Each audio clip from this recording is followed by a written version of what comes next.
Laing insidente sa pag-ambak sa tulay sa Mactan, Mandawi ang nahitabo kagahapon sa hapon. Usa ka lalaki ang milayat sa unang taytayan sa tunga-tungang bahin sa Lapu-Lapu, Mandawi.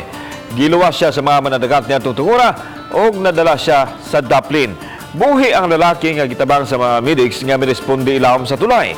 Makalihok ang lalaki apan di kini makatingog dihang giistorya sa mga pulis. Gidali siya og kargas ambulansya aron madalas tambalanan. Sayon ini gipabantayan og pulis ang madagkong tulay tungod sa kaso sa pagtubok sa kaugalingon pinaagi sa paglayat sa tulay apan gikan lang sa alas 9 gabi hangtod sa alas 6 sa buntag ang bantay sa nasoy mga taytayan.